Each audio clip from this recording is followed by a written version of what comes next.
They always think it's income. That's the first mistake. I just need to earn more. If I had a better job, I'd be fine. When I get my next raise, everything will change. But years pass, income goes up, and somehow the financial stress doesn't disappear. It follows them, like it's attached, because being broke is rarely about how much money comes in. It's about what happens the moment it arrives. I met someone once who made a decent salary, not rich, but stable, enough to live comfortably in almost any normal definition of the word. But by the third week of every month, he was broke. Every single time. Not occasionally. Not during emergencies. Consistently. When I asked him where the money went, he didn't even know at first. Then he started listing things. Subscriptions he forgot about. Food delivery habits. Small purchases that didn't feel real at the time. A phone upgrade he didn't need. A weekend trip he justified as self-care. Nothing huge, nothing dramatic, just constant financial leakage. And that's when it clicked. Most people don't stay broke because of one bad decision. They stay broke because of hundreds of invisible ones. The first trap is emotional spending. People don't spend money logically. They spend emotionally. Stressful day? Buy something. Feeling bored? Order food? Feeling behind in life? Upgrade something to feel better. Money becomes therapy, but only for a few minutes. Then reality comes back. And now you're poorer and still stressed. That cycle repeats so often it stops feeling like a choice. It becomes reflex. Then there's lifestyle creep. This one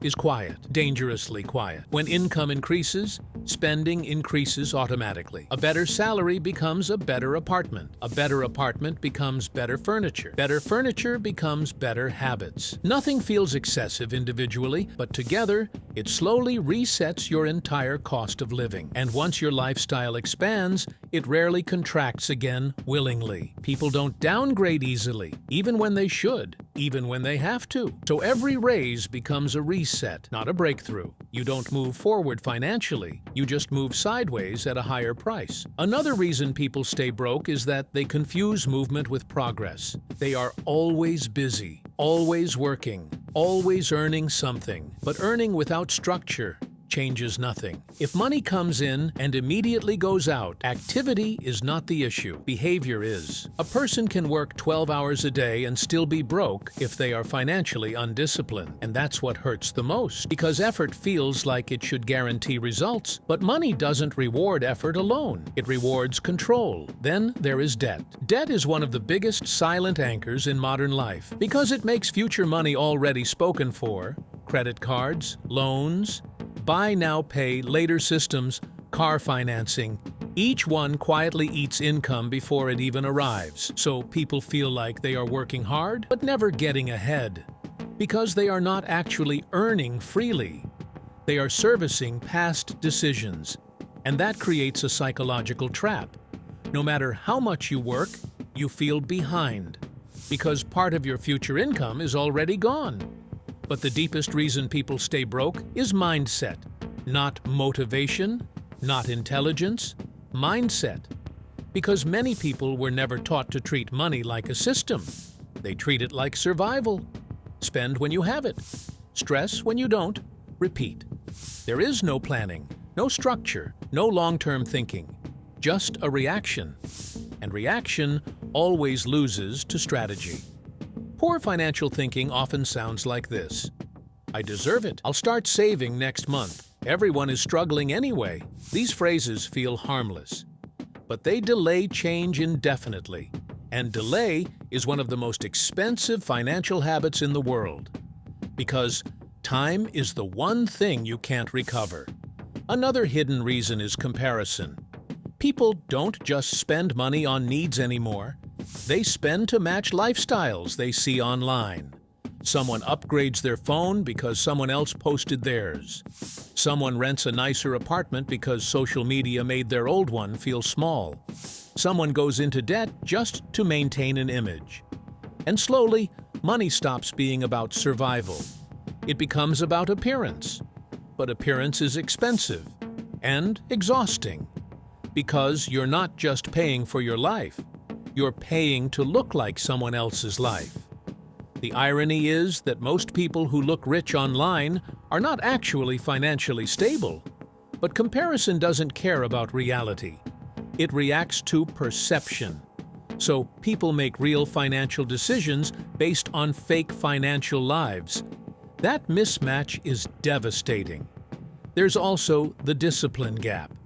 And this is where everything either changes or collapses. Financial discipline is not about earning more.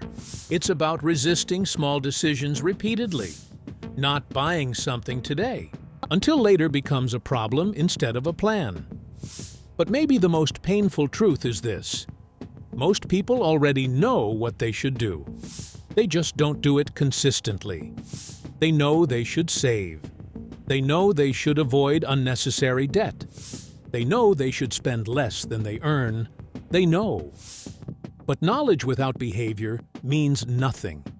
And behavior is where most people break down. Because staying broke is rarely dramatic.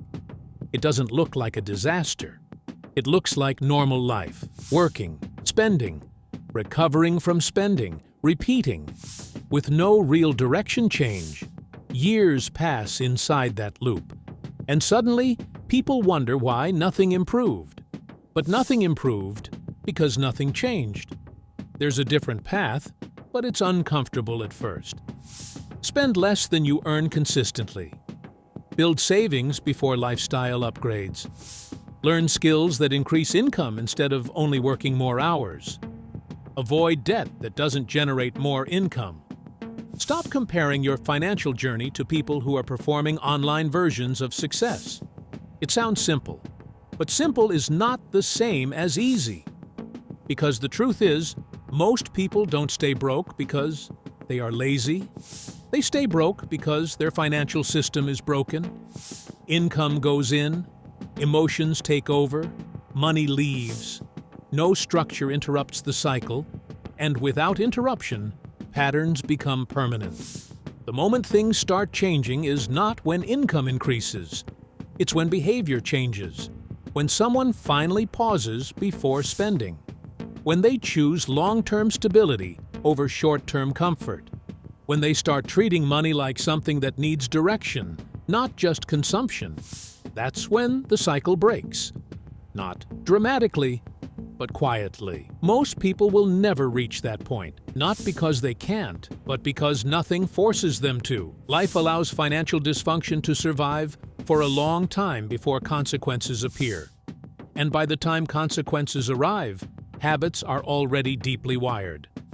So why do most people stay broke their entire life? Not because of one reason, but because of many small ones repeated for years. Emotional spending, lifestyle inflation, debt cycles, comparison culture, lack of discipline, absence of systems, short-term thinking, and delayed change. Together, they form a loop that feels normal until you step outside it. And the hardest part is this: breaking the cycle doesn't require perfection. It requires interruption, one different decision at a time, repeated long enough to change direction. That's it. But most people never stay consistent long enough to see what happens on the other side. If this made you reflect on your own habits, like the video, comment your thoughts below, and subscribe for more stories about money, mindset, and the real reasons people stay stuck financially.